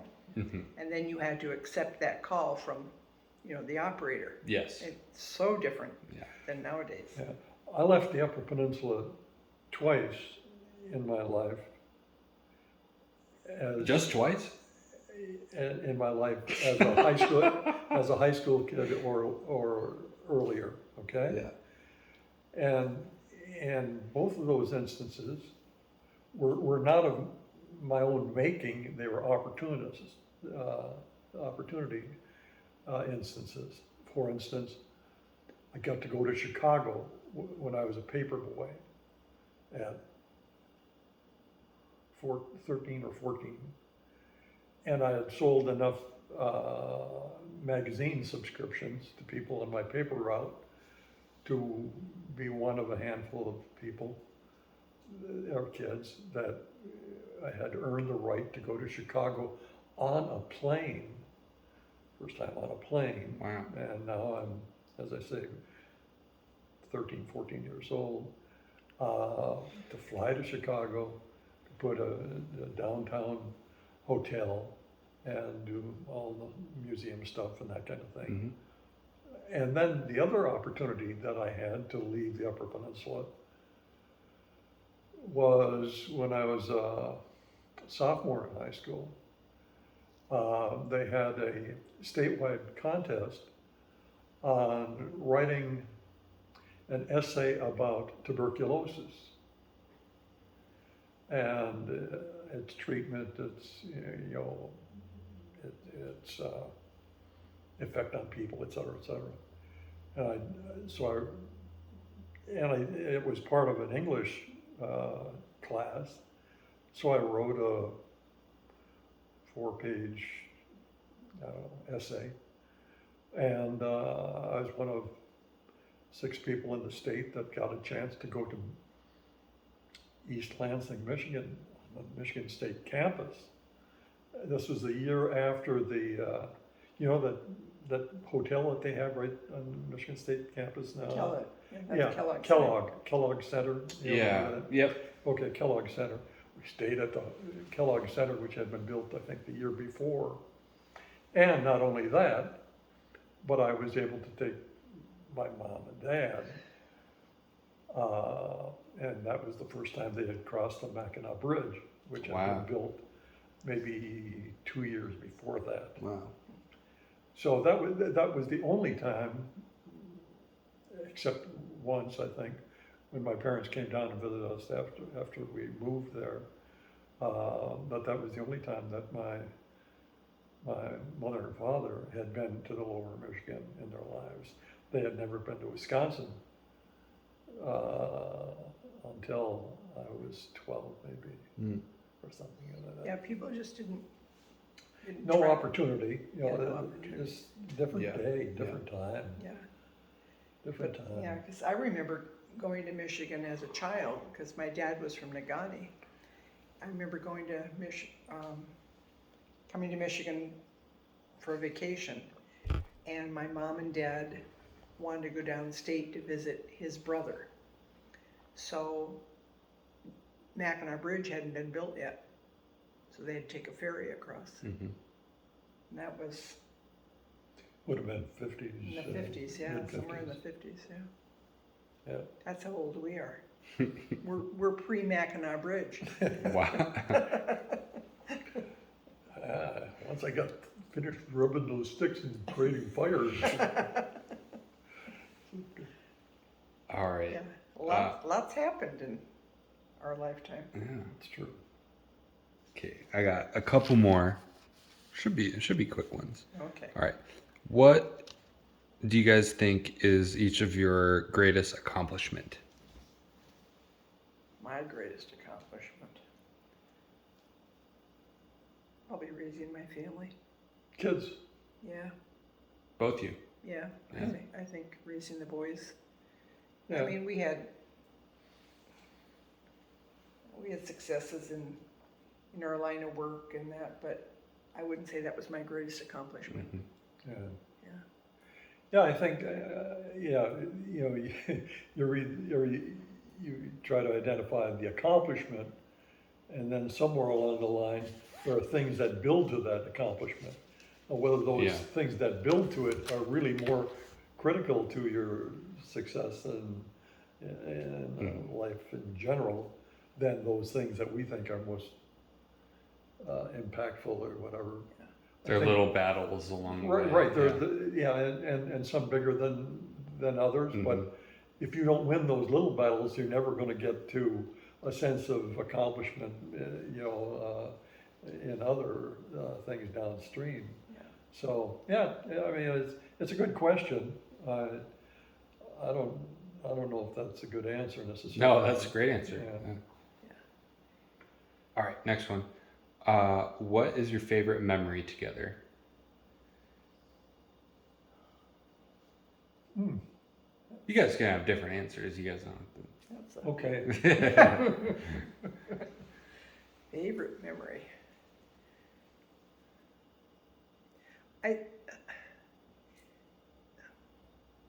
The first thing that comes to my mind, I think, is having your first child. Mm-hmm. And Pop's coming to the hospital, and he was so proud to have a boy. And he called him his super son. It was right after the Super Bowl started. or within, a couple of years. So the Super Bowl is on, Yeah, and you're in the Yeah, hospital, like for instance, right? it was right about that time, Yeah. February Uh-huh. is, Yeah, anyway, he called him a super son, and he would go down to the nursery and look at him. Oh. And yeah, I think that was probably the first thing that came to my mind. Yeah. I'm sure there are others, but yeah, and in fact, somebody was asking me the other day when I noticed when Pops was going bald. And I said it was when Eric was born. And Pops would leave the hospital to go home. And I would walk down to the end of the hall. We were up on the 4th floor of the hospital. And I'd walk to the end of the hall and I'd look out the window and I could see him going out the door, the front door. And that's when I noticed the spot on the back of his head. So, it was the sun. well, I was 25, you were 25, 26. Yeah. Yeah, 26 years old, yeah. Yeah, so, Somebody said to me, who was it sent to me the other day? You've been, I think, one of the Paul's twins. kids, yeah. You've been losing your hair ever since we've known you, but it's not gone yet. I remember when one of the twins, Pops was sitting on the floor, and one of the twins came up from behind him, put their arms around it, and they looked at the top and said, "Hey, you're bald." Like they'd never noticed that before. I don't think they had ever seen a bald guy before. Maybe, yeah, no, because I your noticed family, it. yeah, your mom's family are all full heads. Oh, I'm sure they hadn't noticed it before. There's no way they had noticed it because they're all the way down Yeah. here, and you're all the way up Yeah, here. maybe that's what it was. But That's maybe true. that's what it was, but that's funny. Yeah. So that was my memory. You have one? Well, I thought, did I just release one? I don't know. Release what? No, you didn't. I didn't have one there, did I? No, you didn't. I don't know. The fondest thing. I What- mean, that was the first thing that came to my mind. I know that there are others, I but don't know. I don't know. you're taxing my brain and I'm not remembering so well anymore. Well, there are just so many. Well, just Obviously. name one then. Just name one. Yeah. I really can't, I don't think. It's the first thing that comes to your mind. Yeah, that was the first thing that came to my mind. Yeah. And so I'm still thinking of the first thing that came to my mind. You better go on to the That's next a problem unto question. You better go on to the next question, Tom. All right. This is the last one.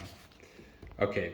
So, what advice do you have for your grandchildren regarding marriage? Ooh, pick the right person. Like I said before, if you don't have a good foundation, you can't build a strong home. So pick the right person. Well, I always tell the boys, pick somebody that's isn't needy, isn't a drama queen.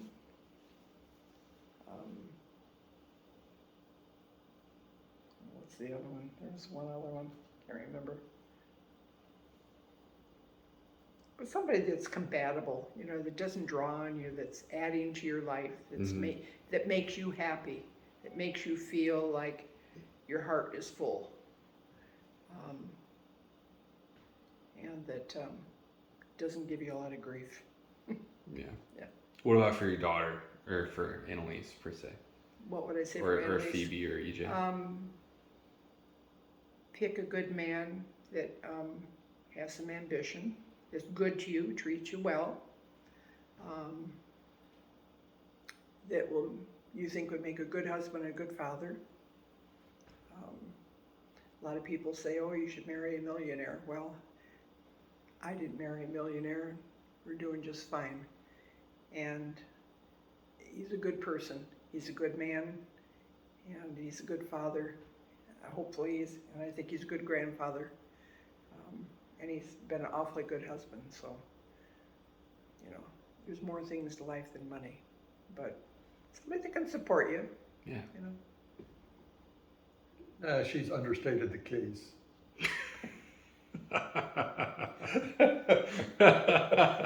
All right, I'll remember that.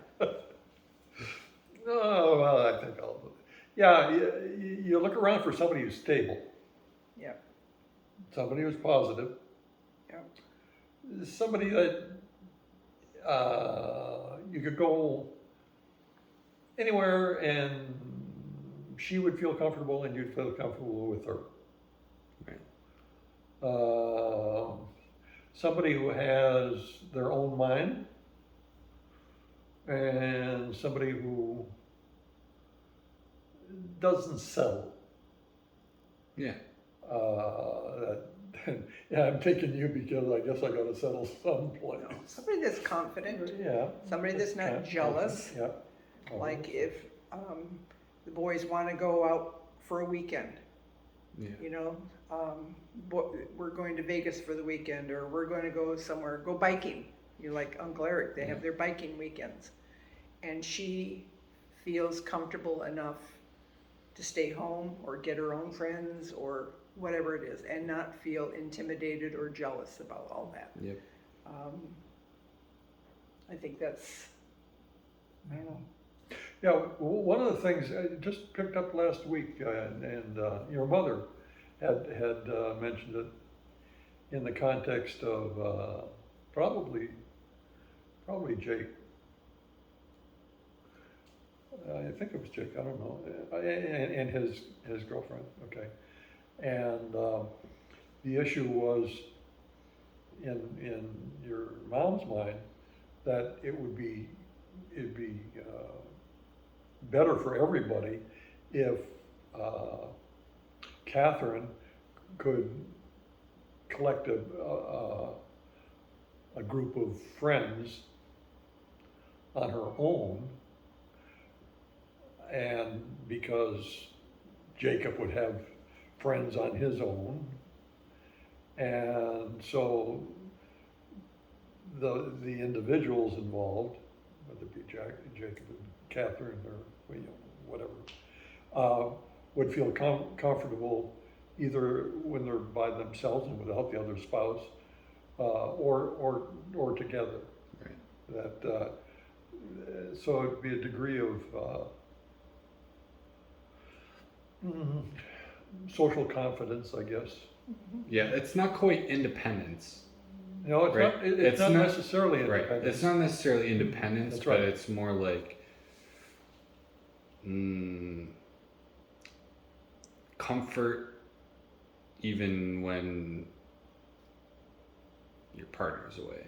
Yeah, Yeah. just, and just have It's- confidence that, you know, you're okay, he's coming back. You know, it's like when you send kids off to kindergarten, that's okay, you can go, mom will be here when you get home, Yeah.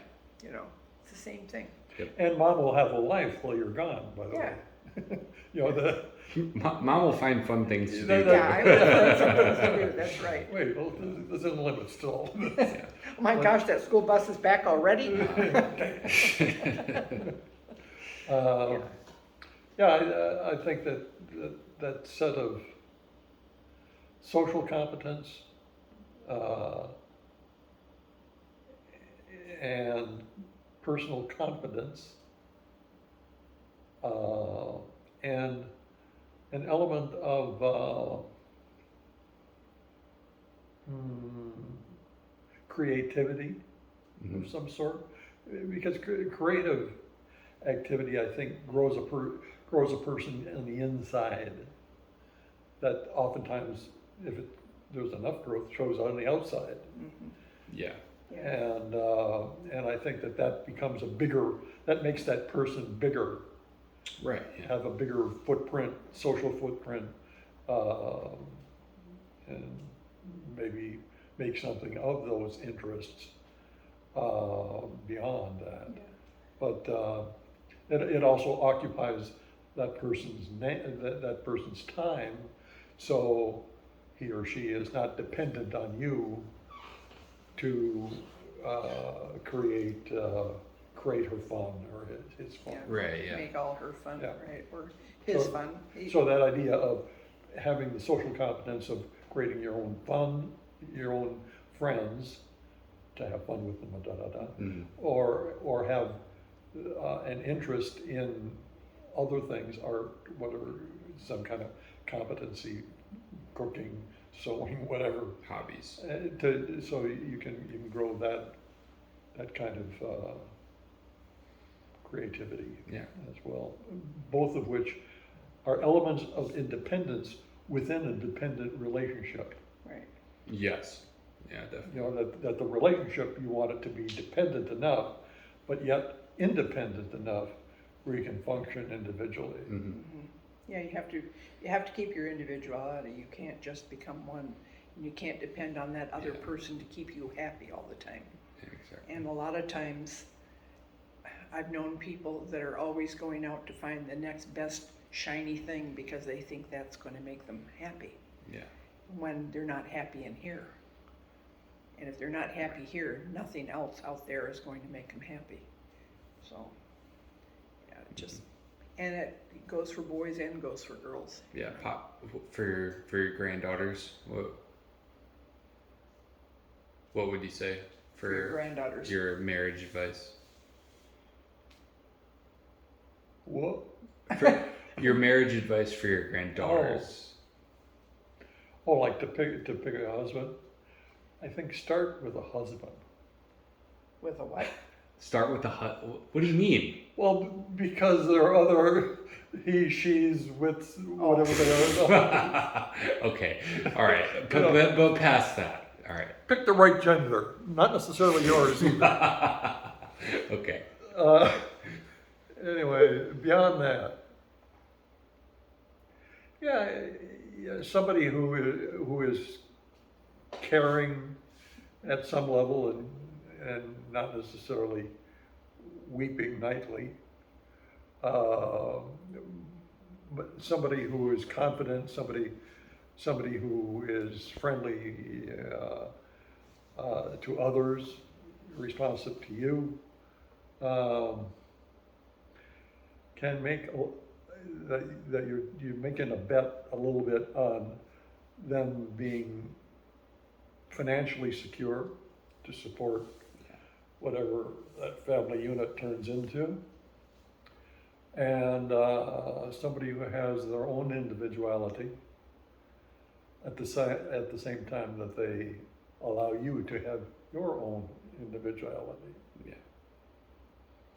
Somebody that's kind, treats you well, respects you, Yeah, helpful. all those things.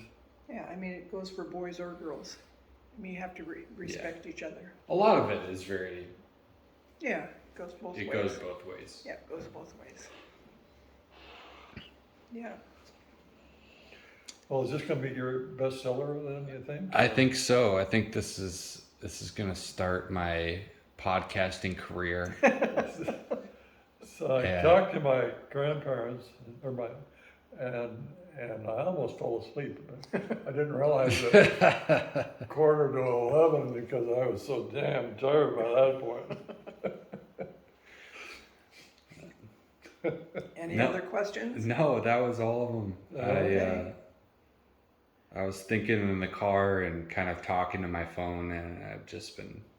I put a bunch of questions in my phone, and then I wrote them down so that I could record Well, while I was. And Well, the other we part answered. to it is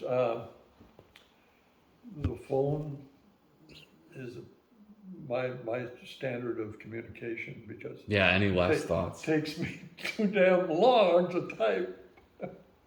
So there is no limit. Yeah, I hope I'm smarter next year than I was this year.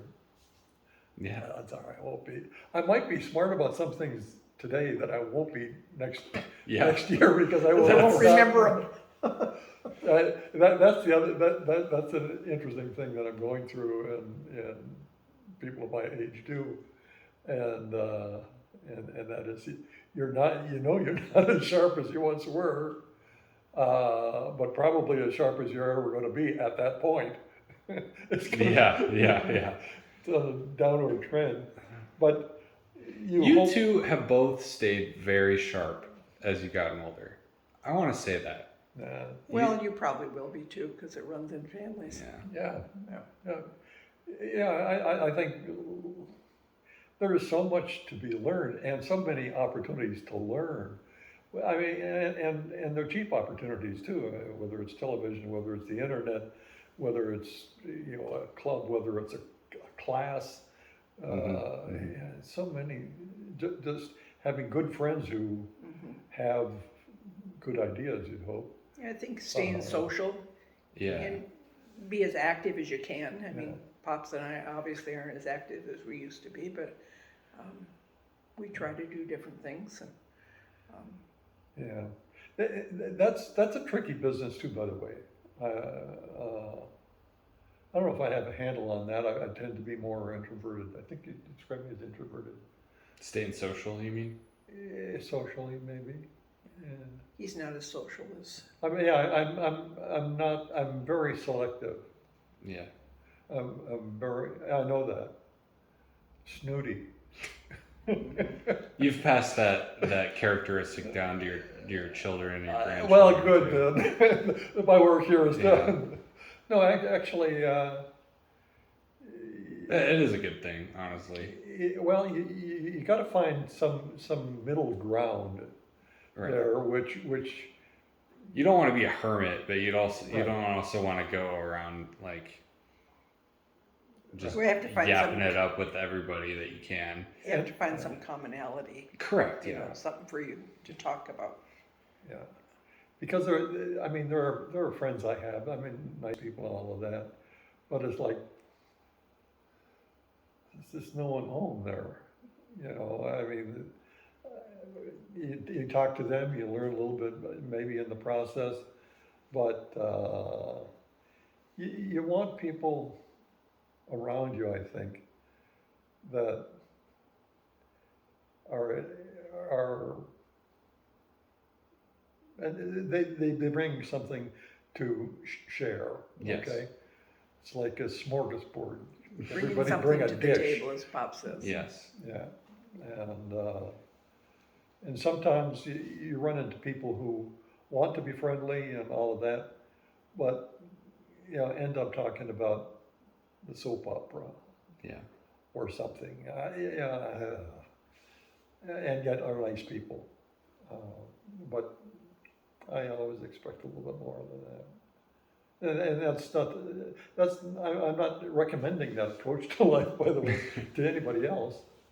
I'm just saying that I don't have a big tolerance, as I think, Mom could tell you this, but as I retired, my motto was, I don't mind wasting my time, but I hate when others do.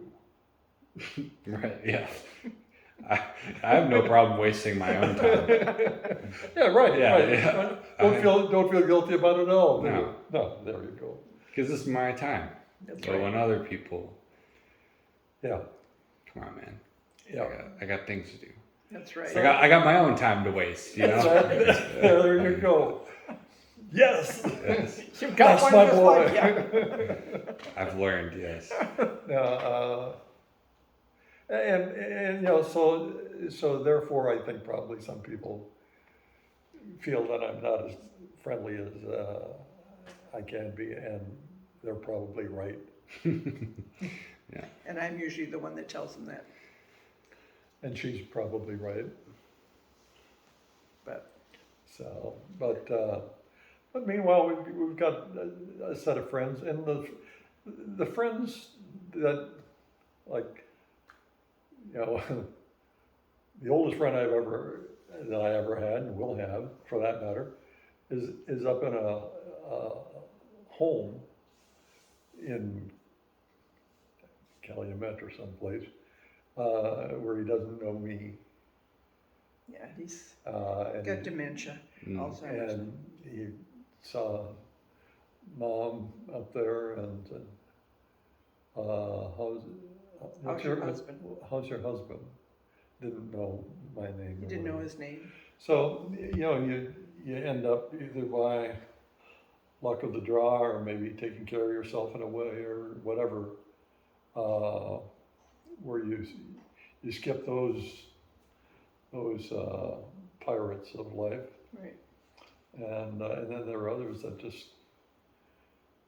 draw a bad hand, and but I've got a bunch of friends that are really long time friends.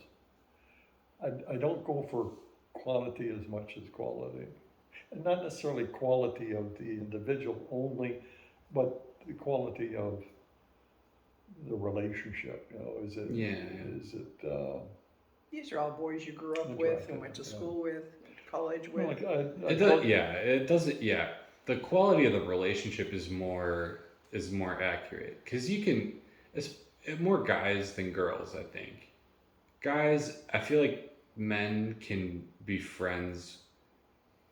If you're a higher quality man, you can be friends with a lower, in quotes, Sure. like a lower quality Sure. guy. But like the relationship is there. You've spent time together. You're Yeah. very close, but you don't care that you differ in all these ways, right? But at the end of the day, you're still friends, and because you've shared the quantity of time together, right? yeah. And it's the quantity of time that shapes the quality of the That's right. relationship. I think. You're right about that. For instance, I've told you in the past that for 20 years or more, got together with 9 other guys from high school to play golf in some part of the country. Mm-hmm. We never left the country, because if we left the country, we felt we would have to take our wives with us. but that's an unusual occurrence in a way. Although I think it's going to become more common maybe as time goes on, because the other thing that you'll find is, like that old country song says, you can't make old friends. You can make new friends, but those that you've known from the beginning, Yeah. you've got just that much more history and common memories than Mhm. somebody that you try to pick up. See, like one of the things you'll find is you're gonna grow a set of friends that have very little to do with you, Right. but the fact that they have kids that are your kids' age, Yeah. is going to make a big difference. Yeah. I mean, Simon and company, okay, and your dad, okay, they're compatible and all of that, and that's all fine. And you got it early in the relationship, so odds are that relationship's going to continue sometime in the future. Yeah. But that's an interesting thing, because here you move into this community, Mm-hmm. 55 and older. Most people they didn't live here when they were 45. They couldn't. So 55 and older. Now, you don't have kids to be the common element. So what do you have? Dogs. Yeah. You have dogs, and you walk the dogs, and you admire this dog, and you pet that one, and all of that. And that becomes the social interchange, in the same way that, look at Tommy play first base, or whatever. Yeah. That kind of thing. So you learn different tactics and different rhythms and currents of social behavior that is relevant at one age, and you hadn't thought of it at another age. Yeah. So anyway. Absolutely. So you tuck that in your ditty bag. Yeah. That's a very good point. I can really see, like, as Aaron, Jacob, and I, even Annalise too, as we get older and have our own kids, we're gonna tell our kids to refer to Camden and Chloe as like Uncle Cammy and Auntie Chloe. Mm-hmm. Yeah, because you're that close. We're that close. Sure. And as I don't know, Unless they marry. unless and they move go away. off and do their own things. But I like Now the big trick will be is if all the spouses get True. along. Yeah. Because if the spouses don't get along, then Yeah. that's going to kind of fall apart. That's true. That's luckily the good thing at the moment is that Catherine and Emma and Annalise, they all get along. Yes. And I don't know if Phoebe and EJ and Cars have met them. But Phoebe well, has- Phoebe has met Catherine, okay, yeah. and they liked each other. Yeah. Yeah. They but yeah, the important thing is that like the girls in the family like each other, and Yep. I think the boys have all liked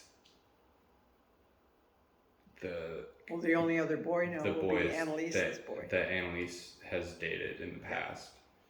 But so that shows decent judgment on her part in a way that we can kind of understand that she'll choose somebody that we're gonna approve of in the future. Yeah. Right. Yeah. So that's an important part of choosing who you like to. Well, those are, A little bit, because let's say Annalise chooses someone and all three of us are just like, no. You know, chances are she's gonna see it before we do. If all of us are like no at the same time, chances are that she's gonna see it first. yeah, But if not, then that's the beautiful thing of having three brothers. Yeah. Is that you can have three brothers that have your back, Yep. that will be like, no. Yeah, I don't, for So. some reason, don't see Annalise picking out a loser. No, there's no. She's, Yeah.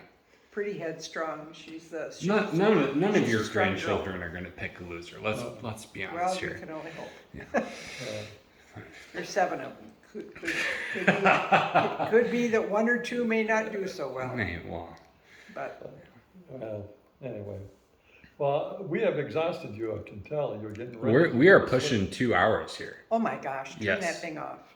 It is time to wrap it up. So I want to thank you for answering all my brutal questions, and Well, I wish we could have had the questions prior. Maybe we would have had some better answers. well, the why I did it this way is why I surprised you, why I kind of just threw this on you, is to get kind of the first thing that comes to your head, which Right. is kind of what I wanted. Right. So Well, you got it. you know, I love that we did this. I really am too. appreciate it. And, Yeah, sort of fun. So I'm gonna make something good out of this, and well, when when- we're long gone, you can look back and well, tell when everybody. I get done with it, I'll show it to you. All And, Are you going to interview anyone else? to be determined. Okay. I hope to. All right. Actually, I'll get on that. I'll Think about your next Yeah. victims. Will do. All right. Thanks, guys. Yeah.